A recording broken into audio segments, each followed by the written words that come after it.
Hello दोस्तों एवं मेरे प्यारे छात्रों, आप सभी को हिंदकृत सागर में स्वागत है। आज मैं संस्कृत में जो निबंध लेकर आया हूँ वह निबंध काफ़ी ही महत्वपूर्ण है, क्योंकि आज हम सब एक ही निबंध के माध्यम से जितने भी पर्व होते हैं और जितने भी दिवस होते हैं सभी पर बहुत ही आसान तरीका से निबंध लिखना सीखेंगे। जैसे यहाँ पर दिया गया है, संस्कृत और हिंदी में निबंध एक, त्यौहार या दिवस अनेक अर्थात संपूर्ण। इसका कहने का अर्थ होता है कि दुनिया में जितने भी पर्व होते हैं, जितने भी दिवस होते हैं, सभी को बस इस निबंध के माध्यम से हम लोग आज लिखना सीखेंगे। यहाँ पर आप लोग देख रहे हैं, इसमें बस थोड़ा सा बदलाव करना है और थोड़ा सा बदलाव करके ही दुर्गा पूजा, सरस्वती पूजा, होली, दीपावली, शिवरात्रि, क्रिसमस, ईद या कोई भी दिवस हो, जैसे स्वतंत्रता दिवस, शिक्षक दिवस, बाल दिवस या गणतंत्रता दिवस, किसी भी प्रकार का दिवस हो या त्यौहार हो, सभी को हम लोग बहुत ही आसान तरीका से आज निबंध लिखना सीखेंगे, बस इसी वीडियो के माध्यम से। इसलिए आप लोग वीडियो के अंत तक बने रहें।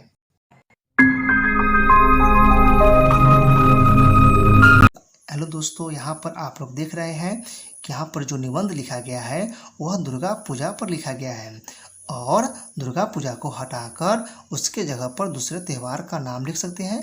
इस प्रकार से हम लोग अनेक त्यौहार पर निबंध को लिख सकते हैं। और यहाँ पे दिवस पर भी हम लोग अनेक प्रकार का दिवस पर भी निबंध लिख सकते हैं। जैसे यहाँ पर ध्यान देना है, यहाँ भी शिक्षक दिवस जो दिया गया है उस शिक्षक दिवस को हटा देंगे और जिस दिवस पर लिखना होगा उसका नाम यहाँ पर हम लोग लिख देंगे। इस प्रकार से अनेक दिवस पर भी निबंध को बना सकते हैं।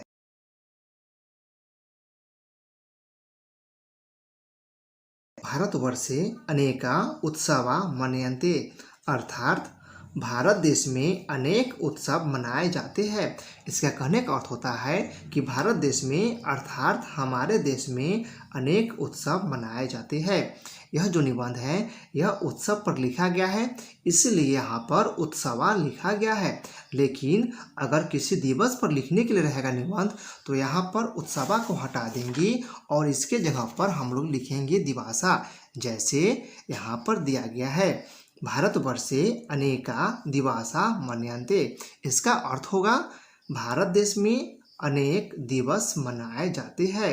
यह जो वाक्य दिया गया है यह उत्सव के लिए है और यहाँ पर जो वाक्य दिया गया है यह दिवस के लिए है। आप लोग समझ गए हैं, आगे देखते हैं। सर्वेषु पर्वेषु दुर्गा पूजा सर्वश्रेष्ठा वर्तते, अर्थात सभी पर्वों में दुर्गा पूजा सर्वश्रेष्ठ अर्थात सबसे अच्छा है। यानी हमारे देश में जितने भी त्यौहार मनाए जाते हैं सभी त्यौहारों में दुर्गा पूजा जो है वह सर्वश्रेष्ठ अर्थात सबसे अच्छा है।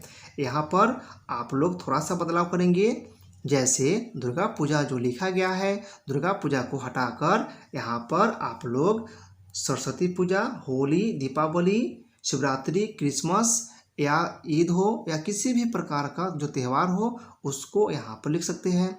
इस प्रकार से हम लोग त्यौहार पर अनेक प्रकार के निबंध बना सकते हैं।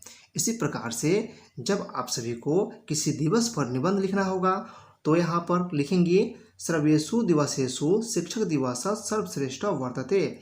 इसका अर्थ हो जाएगा सभी दिवसों में शिक्षक दिवस सर्वश्रेष्ठ है। उसी प्रकार से यहाँ भी शिक्षक दिवस को बदलकर दूसरे दिवस का नाम यहाँ पे लिखेंगे। इस प्रकार से हम लोग अनेक प्रकार के दिवस पर भी निबंध लिख सकते हैं। अयम आश्विना मासे मन्यन्ते, अर्थात यह आश्विन अर्थात अक्टूबर महीना में मनाया जाता है। यानी दुर्गा पूजा हम लोग अक्टूबर महीना में मनाते हैं। इसी प्रकार से जब कोई दिवस हो या जब कोई त्यौहार हो वह जिस महीना में मनाया जाएगा उस महीना का नाम यहाँ पर लिख देना है, अक्टूबर महीना को हटाकर। जैसे यहाँ पर महीना का नाम दिया गया है, आप लोग देख सकते हैं। और यह जो वाक्य है यह दिवस और त्यौहार दोनों के लिए है। समझ गए, आगे देखते हैं। प्रवेशु दुर्गा पूजा विशेष रूपेण महत्वपूर्णम अस्ति, अर्थात पर्वों में दुर्गा पूजा विशेष रूप से महत्वपूर्ण है। यानी इसका कहने का अर्थ होता है कि जितने भी त्यौहार मनाए जाते हैं सभी में दुर्गा पूजा जो है वह विशेष रूप से महत्वपूर्ण है। इसी प्रकार से जब किसी भी त्यौहार पर लिखना होगा तो दुर्गा पूजा को हटा देंगे और इसके जगह पर उस त्यौहार का नाम लिख देंगे जिस त्यौहार पर हम सभी को निबंध लिखना है। इसी प्रकार से यहाँ भी ध्यान देना है। आगे दिवस के लिए भी यहाँ पर शिक्षक दिवस से जो लिखा गया है इसको हटा देंगे और इसके जगह पर उस दिवस का नाम लिखेंगे जिस दिवस पर हम सभी को निबंध लिखना होगा। जैसे यहाँ पे दिया गया है दिवसेषु शिक्षक दिवसस्य स्थानम विशेष रूपेण महत्वपूर्णम अस्ति। इसका अर्थ हो जाएगा कि दिवसों में शिक्षक दिवस का स्थान विशेष रूप से महत्वपूर्ण है। यह जो वाक्य है यह त्यौहार के लिए है और यह जो वाक्य है यह दिवस के लिए है। आप लोग समझ गए। दुर्गा पूजा उत्साहवर्धक पर्व अस्ति, अर्थात दुर्गा पूजा उत्साहवर्धक पर्व है।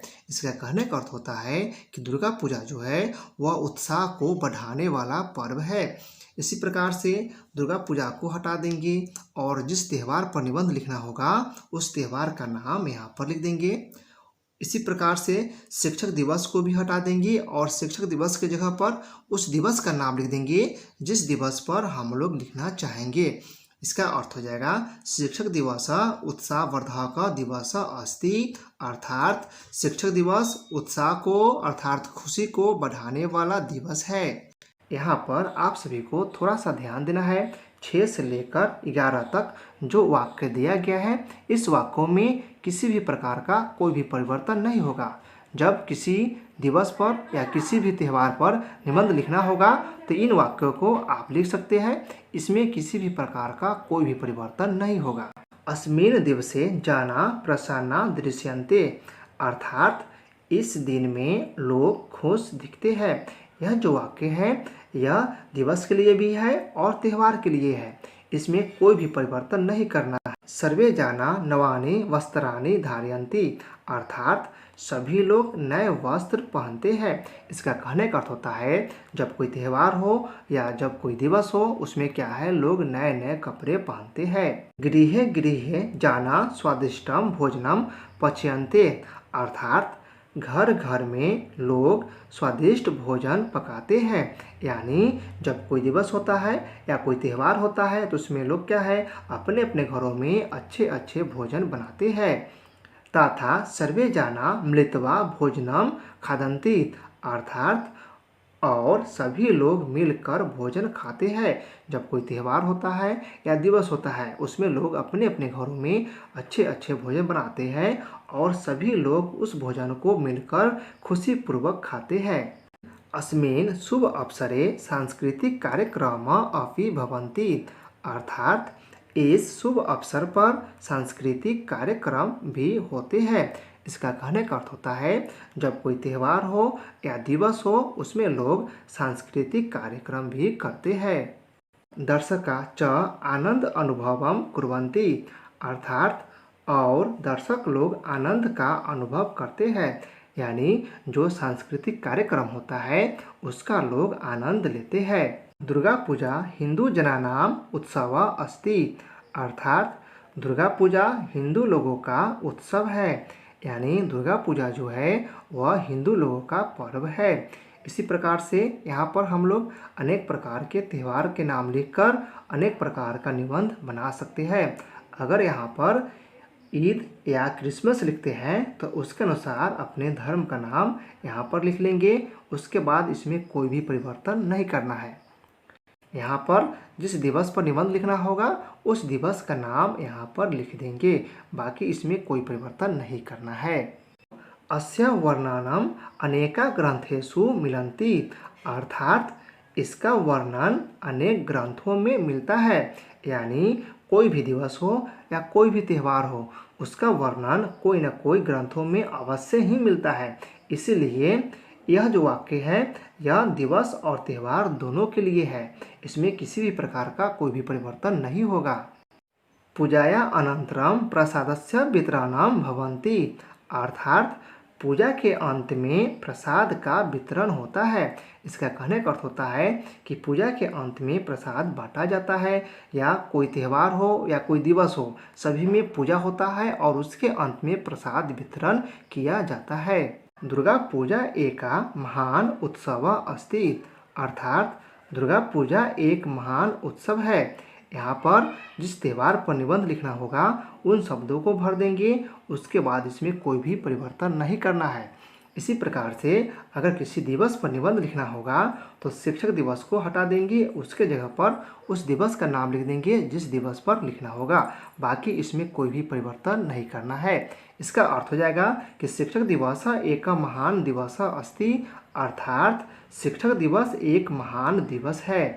अतः दुर्गा पूजा महाम अतीव रोचते, इसका अर्थ होता है इसलिए दुर्गा पूजा मुझे बहुत अच्छा लगता है। यहाँ पर ध्यान देना है, यहाँ पर किसी भी त्यौहार हो या किसी भी दिवस हो, बस उसका नाम यहाँ पर लिख देना है और इसमें किसी भी प्रकार का कोई भी परिवर्तन नहीं होगा। यह दिवस और त्यौहार दोनों के लिए है। हेलो दोस्तों, इस निबंध में जितने भी संस्कृत के जो शब्द दिए गए हैं सभी का शब्दार्थ भी यहाँ पर दिया गया है। इसे देखिए, इसे देखने के बाद यह निबंध आप सभी को समझने में बहुत ही आसान होगा। जय हिंद, जय भारत।